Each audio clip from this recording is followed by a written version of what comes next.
இதுதான் முரல். கலிங்கா முரல் கலிங்கா முரல் இது பேர். கழுவி சுத்தம் பண்ணி வச்சுருக்கேன்.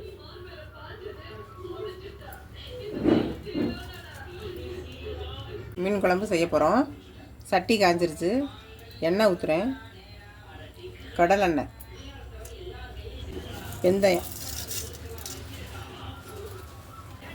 சோம்பு போட்டு நல்லா வாசமாக இருக்கும் மீன் குழம்புக்கு. சின்ன வெங்காயம்,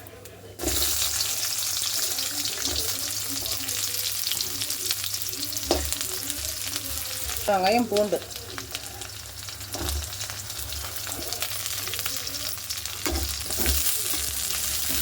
வதங்கி வரையில் பச்சை மிளகா, 5 பச்சை மிளகா,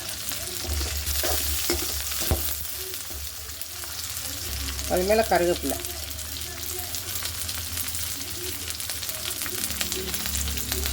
போட்டாச்சு. தக்காளி போடுறேன். தக்காளி போட்டாச்சு. தக்காளி போட்டுட்டு 3 தக்காளி போட்டிருக்கேன். 1 ஸ்பூன் மஞ்சத்தூள். அது வணங்குறதுக்காண்டி கல்லுப்பு கொஞ்சம் அப்படியே வதக்கி விட்டு மூடி வைக்க வேண்டியது. ஆயிடுச்சு. நல்லா வதங்கிடுச்சு.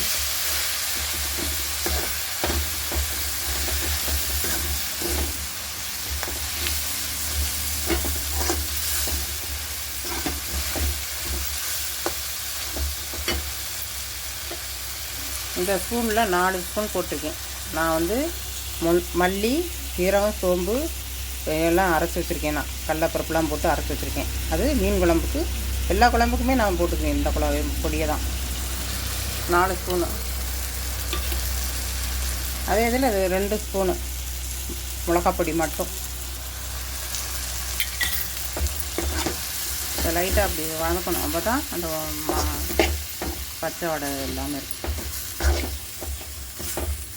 1,5 கிலோவுக்கு அவ்வளோ போடணும். புளியை கரைச்சி வச்சுருக்கேன். தண்ணியாக கரைச்சிருக்கேன். அதனால் அதில் ஊற்றணும்.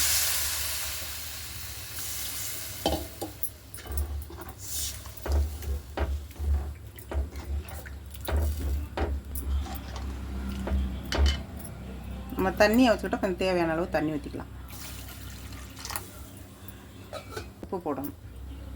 கல்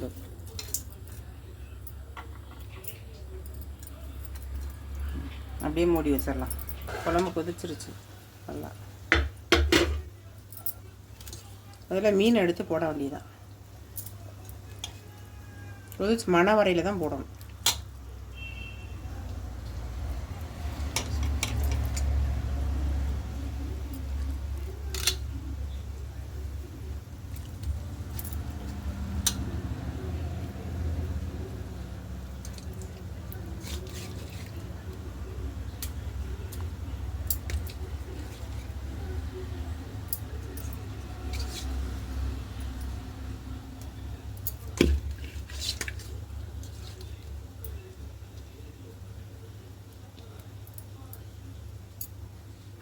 அதில் இதையும் போட்டுக்கலாம்.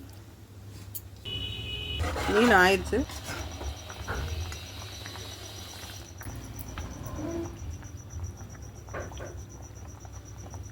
நல்லா வெந்துருச்சு.